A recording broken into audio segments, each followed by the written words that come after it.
Hello students of BCom first year business environment में आज हमारा टॉपिक है डेफिनेशंस ऑफ इंडस्ट्रियल सिकनेस यानी कि औद्योगिक रोगता की परिभाषाएं।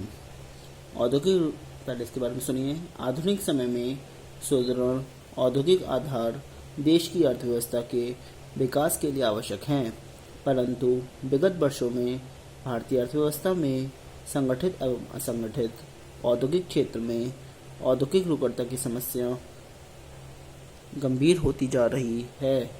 इस औद्योगिक रुग्णता का दुष्प्रभाव न केवल कर्मचारियों पर पड़ता है बल्कि संपूर्ण अर्थव्यवस्था एवं समाज को प्रभावित करती है।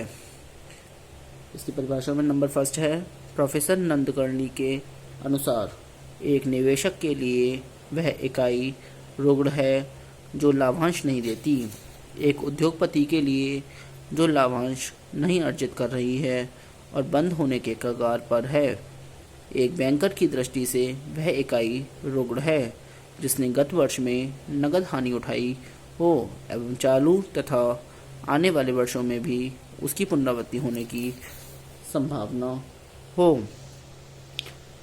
नंबर सेकंड आती है, भारतीय रिजर्व बैंक के अनुसार एक औद्योगिक इकाई उस स्थिति में रुग्ण मानी जाती है जब इसे 1 साल नगद हानियां हो जाती हैं और आगामी 2 वर्षों में भी नगद हानि जारी रहने की संभावना होती है। बैंक के निर्णयानुसार इसके वित्तीय ढांचे में असंतुलन पाया जाता है, अर्थात चालू अनुपात 1:1 से कम होता है तथा कर्ज शेयर पूंजी अनुपात भी विपरीत होता है। बीमार औद्योगिक कंपनी अधिनियम 1985 के अंतर्गत बीमार औद्योगिक इकाई को परिभाषित किया गया है। बीमार औद्योगिक कंपनी उसे कहा जाएगा जो कम से कम 7 वर्षों से रजिस्टर्ड हो तथा जिसमें किसी वित्तीय वर्ष के अंत में उसकी कुल स्वामी पूंजी के बराबर या उसमें अधिक घाटा संचित है और ऐसे वित्तीय वर्ष तथा उसके ठीक पहले के वित्तीय वर्ष में भी नगद घाटा सहन करना पड़ा है। इस प्रकार इस परिभाषा में 3 बातें विशेष उल्लेखनीय हैं। कंपनी कम से कम 7 वर्षों में से रजिस्टर्ड हो, किसी वित्तीय वर्ष के अंत में उसमें संचित घाटे की उसमें संचित घाटा उसकी सकल शुद्ध पूंजी से अधिक हो तथा उस वित्तीय वर्ष में भी तथा उसके ठीक पहले के विपरीत वित्तीय वर्ष में भी उसे नकद घाटा सहन करना पड़ा हो। उपयुक्त तीनों के लागू होने पर ही किसी कंपनी को बीमार कहा जाएगा। शुरू में इस अधिनियम के अधीन केवल निजी क्षेत्र की इकाइयों को शामिल किया गया था, परंतु दिसंबर 1991 में के अधिनियम में 2 परिवर्तन किए गए। रजिस्ट्रेशन की अवधि 7 वर्षों से घटाकर 5 वर्ष कर दी गई तथा नकद हानि को छोड़ दिया गया। औद्योगिक रुग्णता और सामूहिक पुनर्निर्माण संबंधी समिति के अनुसार ऐसी इकाइयों को रुग्ण माना जाना चाहिए जिनके मामले में मियादी उधार देने वाली संस्थाओं को पुनर्भुगतान पर 180 दिन या इससे अधिक की चूक हो, नकद ऋणों में अनियमितताएं या 180 दिन या अधिक के लिए कार्यशील पूंजी बाधित हो। दिवालियापन विधेयक 2001 के अनुसार रुग्ण औद्योगिक इकाई वह है जिसकी किसी वित्तीय वर्ष के अंत में संचयी हानियां उससे ठीक लगातार 4 वर्षों में किसी वर्ष निवल स्वामी पूंजी की 50% या इससे अधिक हो अथवा जो ऋणदाताओं की मांग पर लगातार 3 त्रैमास तक ऋणों का पुनर्भुगतान करने में असमर्थ रही हो।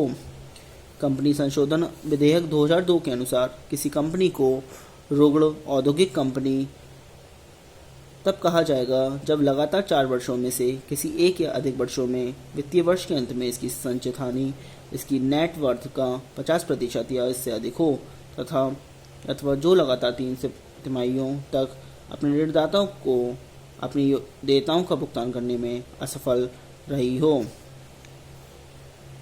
औद्योगिक रुग्णता की असफल रही हो। अब आता है कॉजेज ऑफ इंडस्ट्रियल सिकनेस यानी कि औद्योगिक रुग्णता के कारण। इसमें सुनिए,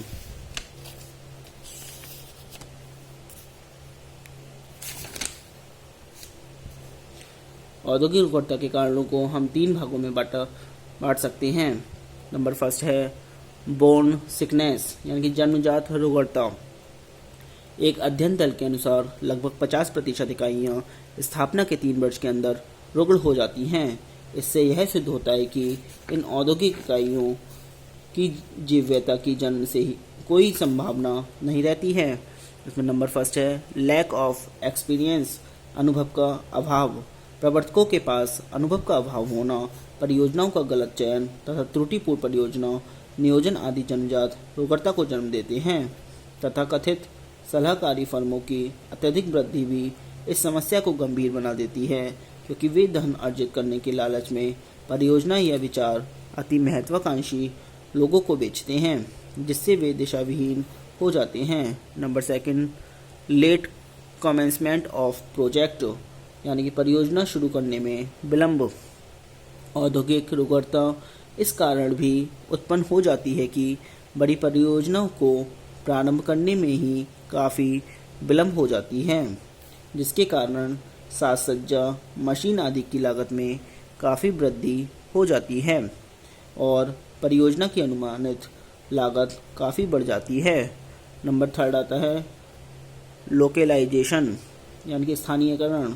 रुग्णता स्थानीयकरण के कारण भी पैदा हो जाती है। उच्च तकनीक पर आधारित इकाइयाँ यदि उन स्थानों पर स्थापित होती हैं जहाँ कुशल श्रमिकों या अवस्थापना सुविधाओं का अभाव है, तो यह एक कारण बन जाता है। जिन उद्योगों में आयातित कच्चे माल का उपयोग किया जाता है, यदि वे ऐसे क्षेत्र में स्थापित हो जाती हैं जहाँ परिवहन सुविधाओं का अभाव है, तो रुग्णता को बढ़ावा मिलता है। नंबर फोर्थ आता है टेक्निकल एलिमेंट्स, तकनीकी तत्व। औद्योगिक रुग्णता का एक कारण तकनीकी तत्व भी है, जैसे अप्रचलित या अनुपयुक्त तकनीक या पुरानी तकनीक, जिसका परिणाम परियोजना कार्यान्वयन के समय न प्रवर्तन, त्रुटिपूर्ण सहयोग आदि होता है। दूसरी ओर बाजार संभावना का गलत आंकलन या त्रुटिपूर्ण मांग, पूर्वानुमान, बाजार परिस्थितियों में परिवर्तन आदि इकाई स्थापना के प्रारंभ में ही रुग्णता का कारण बनते हैं। नंबर फिफ्थ आता है स्केर्सिटी ऑफ फाइनेंस, वित्त की कमी। वित्त अल्पता एवं त्रुटिपूर्ण वित्तीय प्रबंध भी औद्योगिक रुग्णता को जन्म देती है। बहुत सी नई इकाइयां अल्प पूंजीकरण का शिकार होती हैं। कुछ इकाइयां अनुत्पादक पूंजीगत संपत्तियों में भारी निवेश कर देती हैं, जैसे कर्मचारियों के लिए आवास परियोजनाएं, उत्पादन प्रारंभ होने के पूर्व ही आकस्मिकताओं के लिए अपर्याप्त प्रावधान, त्रुटिपूर्ण कोषों का अनुमान आदि भी समस्या को जटिल बना देते हैं। नंबर सेकंड आता है इंटरनल कॉजेज, यानी कि आंतरिक कारण। इसमें सुनिए, आंतरिक कारणों में निम्नलिखित हो सकते हैं। नंबर फर्स्ट है मिसमैनेजमेंट, यानी कि कुप्रबंध। किसी भी औद्योगिक इकाई के आंतरिक प्रबंध में वित्तीय प्रबंध, विपणन प्रबंध आदि सम्मिलित किया जाता है। इनमें से किसी भी क्षेत्र में अदूरदर्शी प्रबंध नीतियाँ अपनाए जाने से औद्योगिक इकाई रुग्णता की ओर अग्रसर हो जाती हैं। भारत में वित्तीय कुप्रबंधन, कोषों की चोरी व अन्य कई प्रकार की वित्तीय अनियमितताएं औद्योगिक रुग्णता के लिए उत्तरदायी रही हैं। प्रबंधक औद्योगिक इकाई को धूल लेते हैं और उसे अंत में वित्तीय दृष्टि से दुर्बल व खोखला बना डालते हैं। नंबर सेकंड है selfishness and acute dissensions among owners, यानी कि उपक्रम के स्वामियों में स्वार्थपरता एवं तीव्र मतभेद। इसमें सुनिए, बहुत से उपक्रम स्वामियों की स्वार्थपरता एवं मतभेदों के कारण भी कोई औद्योगिक इकाई रुग्ण हो जाती है। प्रत्येक कंपनी में एक पारिवारिक समूह का प्रभावी नियंत्रण होता है। यदि उस परिवार के सदस्यों में तीव्र मतभेद उत्पन्न हो जाएं अथवा उनमें से कुछ सदस्य अत्यधिक स्वार्थी हो जाएं, तो इसकी प्रतिकूल प्रतिक्रिया व्यवसाय के संचालन पर पड़ती है। जब प्रभावी समूह का प्रत्येक सदस्य व्यवसाय को अपने निजी स्वार्थ के लिए निचोड़ने लगता है, खातों में हेरफेर करने लगता है, तो अंतोगत्वा व्यवसाय में हानि लगती है और इकाई रुग्ण हो जाती है। नंबर थर्ड आता है वीक इंडस्ट्रियल रिलेशंस, दुर्बल औद्योगिक संबंध। अनेक बीमार इकाइयों में औद्योगिक संबंधों की दुर्बलता के कारण भी प्रायः हड़तालें, तालेबंदियां तथा अन्य विविध प्रकार के संघर्ष पाए जाते हैं, जो एक सीमा के बाद संस्था को अवनति के गर्त में ढकेल देते हैं। अब नंबर 3 आता है एक्सटर्नल कॉजेज, यानी कि बाह्य कारण। इसमें सुनिए, उग्रता के बाह्य कारणों में से ऐसे कारण आते हैं जिन पर प्रबंधकों का बहुत कम अथवा नहीं के बराबर नियंत्रण होता है। कुछ कारणों का विवरण दिया गया है। नंबर 1 है स्लैकनेस इन डिमांड, मांग में कमी आ जाना। कभी कभी एक उद्योग में मांग का गलत अनुमान लगा देने से भी उसमें आवश्यकता से अधिक लाइसेंस जारी कर दिए जाते हैं। बाद में पता चलता है कि देश में तो उस वस्तु की पर्याप्त मात्रा में मांग ही नहीं है। इन दशाओं में वह इकाई रुग्ण नहीं होगी तो क्या होगा? कई बार शुरू में मांग की संभावना होने लगती है, लेकिन बाद में मंदी छा जाने से मांग कम हो जाती है। नंबर 2 आता है रॉन्ग पॉलिसीज ऑफ गवर्नमेंट, यानी सरकार की गलत नीतियाँ। सूती वस्त्र उद्योग में मिल मालिकों का मत रहा है कि बहुत नीचे मूल्यों पर कंट्रोल का कपड़ा बनाने की वैधानिक शर्त व दायित्व के कारण कई मिलों को घाटा हुआ है। इस प्रकार कई क्षेत्रों में नियंत्रित मूल्यों के कारण उद्योगों को घाटा उठाना पड़ रहा है, जिससे उग्रता की समस्या अधिक जटिल हो गई है। सरकार की आर्थिक नीतियों में समय समय पर परिवर्तन होते रहते हैं। इन नीतियों में अनेक नीतियां सम्मिलित होती हैं, जैसे साख नीति, मूल्य नीति, व्यापार नीति आदि। इन नीतियों में किए गए परिवर्तन कभी कभी उद्योगों में संकट उत्पन्न कर देते हैं। नंबर 3 आता है इकोनॉमिक रेसिशन और डेप्रिसिएशन, यानी कि आर्थिक शिथिलता या मंदी। इनकी आशंकाएं उस प्रकार के उद्योगों में अधिक होती हैं जिनके द्वारा उत्पादित वस्तुओं एवं सेवाओं की मांग लोचपूर्ण होती है। नंबर 4 आता है एनर्जी क्राइसिस, यानी कि शक्ति संकट। भारत में बिजली, कोयला व तेल की मांग में औद्योगिकरण के साथ साथ तीव्रता में वृद्धि हुई है, जबकि इनकी पूर्ति में वृद्धि की दर उस अनुपात में नहीं बढ़ सकी है।